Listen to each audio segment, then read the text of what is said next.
Astrology is the study of the significant positions of celestial bodies, how stars and planets in faraway galaxies could affect our day-to-day lives and even who we are as people. Although I use the term study very loosely, as astrology has been debunked many times in the past. Whether or not astrology is false though, many people in the world still believe that the positions of the planets actively affect their future. There have been many attempts to lower this number, usually by emphasizing those debunctions. But when it comes down to astrology, I don't think it's a matter of whether it's real or not. Humans, for millennia, have tried to understand and cope with the world around us. And when I see those in the streets reading off their horoscopes, I don't see a crowd of giddy lunatics like some people say they all are. I see those that, simply put, honor foresight, no matter the validity of its source. It's only human nature to desire certain things and events to fall evenly into place, like the pieces of a puzzle, or in our case, the harmonization of music and film, down to the very note of a song, synchronized perfectly. Absolutely perfectly.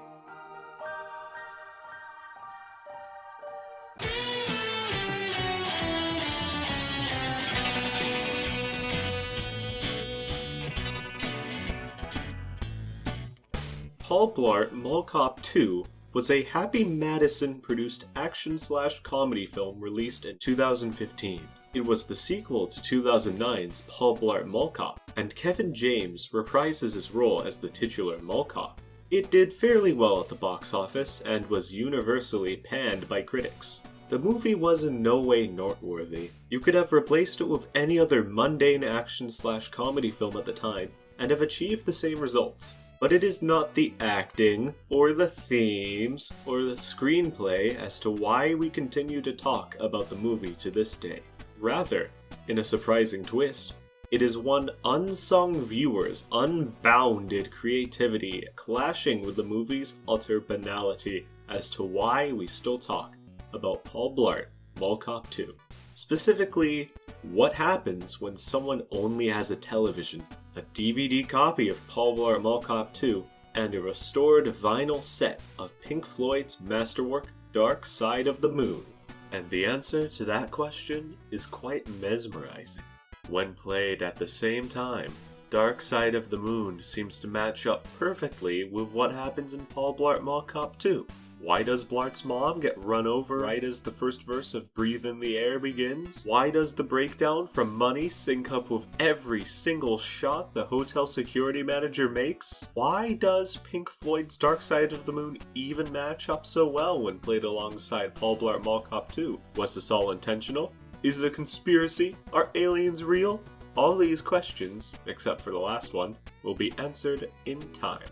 Allow me to introduce to you the story of Blart Side of the Mall.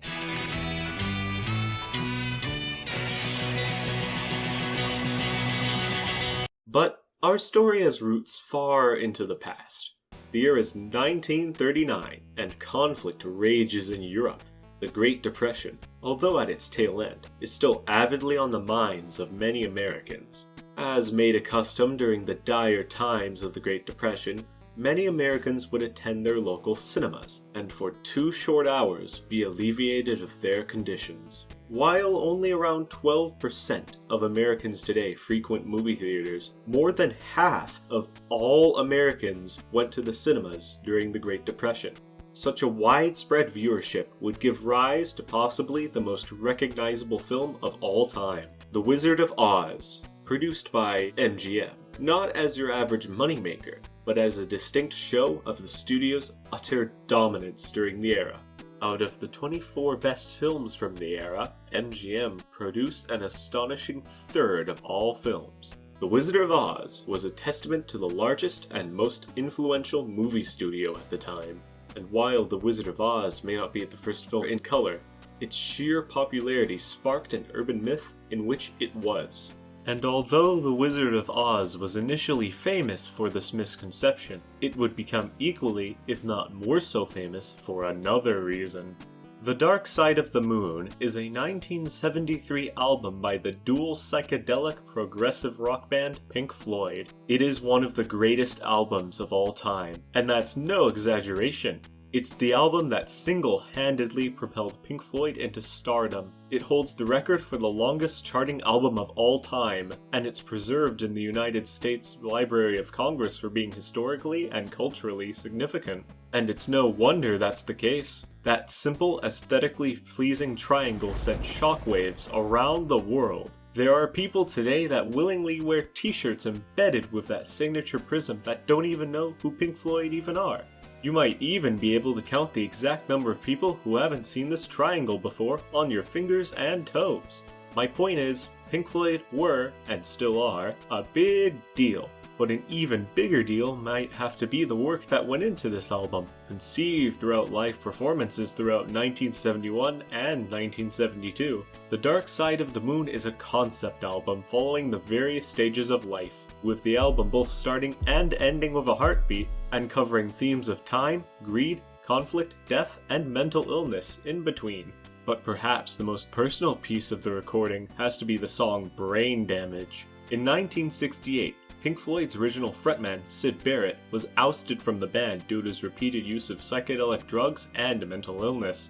Pink Floyd experienced a rocky period after Syd's departure and tried many different experimental styles before Dark Side of the Moon.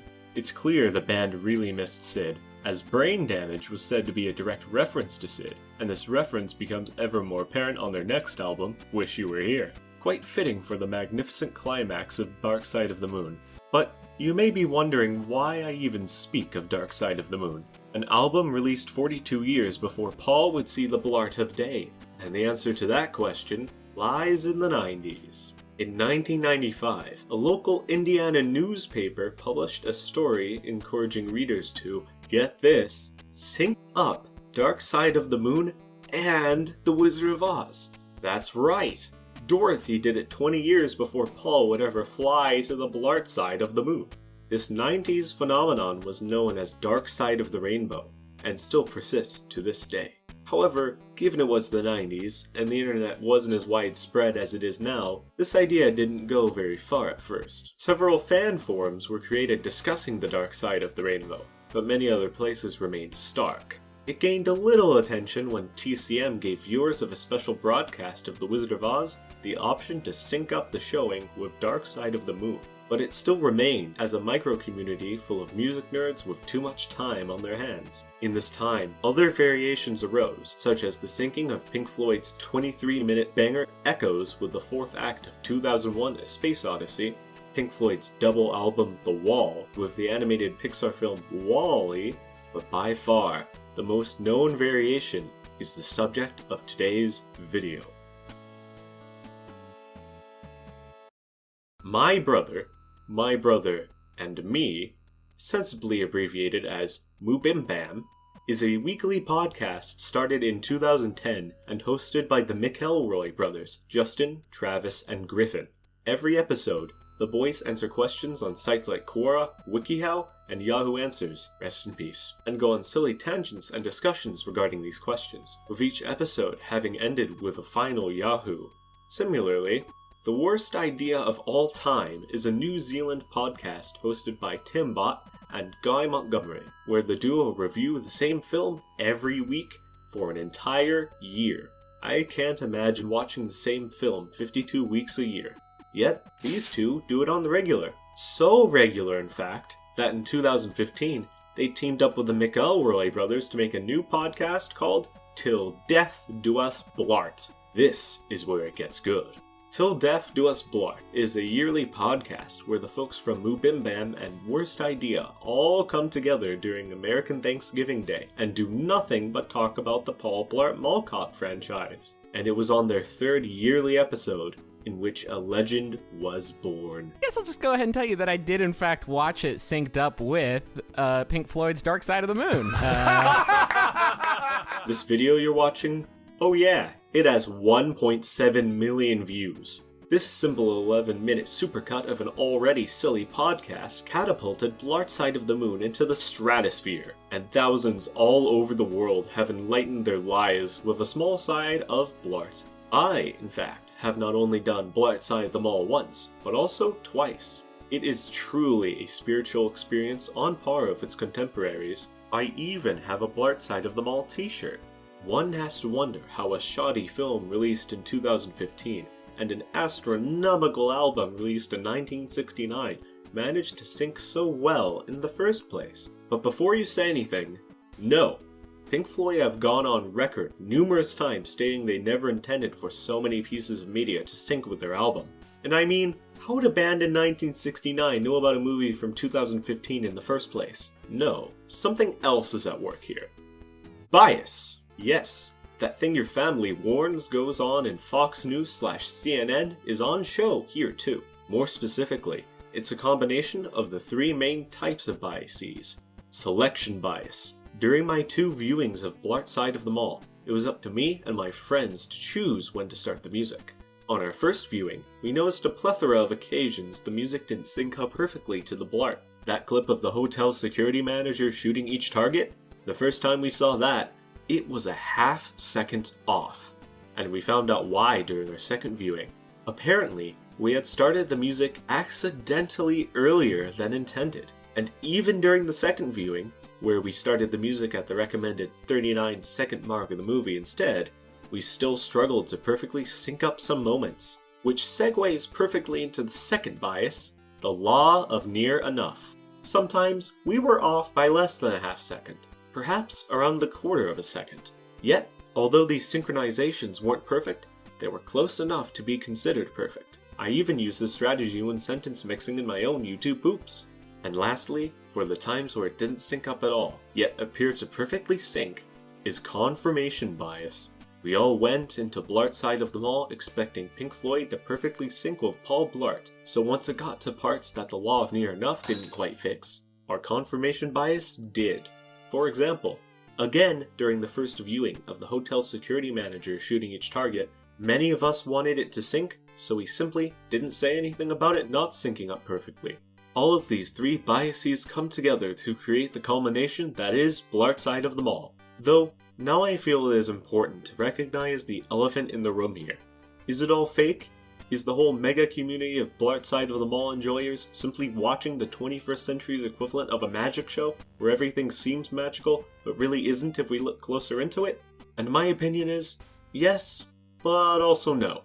I cannot deny the ridiculousness of Blart Side of the Mall. Pink Floyd had absolutely no idea their stellar album would be remembered alongside Paul Blart Mall Cop 2. And the truth is, they never intended it to sync up with Paul Blart. And although it may be a couple of biases at work here, even if it's all in their heads, should we let that devalue the situation at all? When I first saw Blart Side of the Mall with my friends, we were so utterly amazed by the work of art that resulted from the marriage of Floyd and Blart. The way the songs seemed to match every occasion in the film, the near-perfect transitions, and the ridiculousness of it all, that we got together a whole year later and saw it all over again. So many communities have sprung up from Blart Side of the Mall, so many people coming together to have a good time, listen to some good music, and watch a bad film.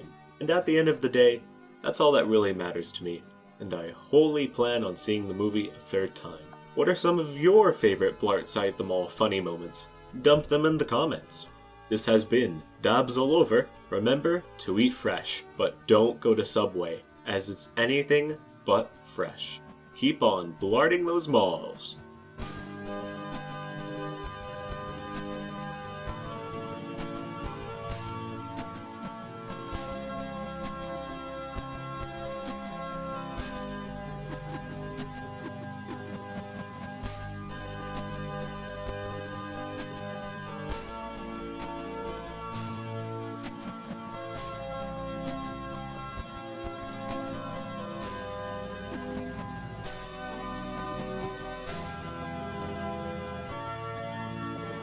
Not the very death!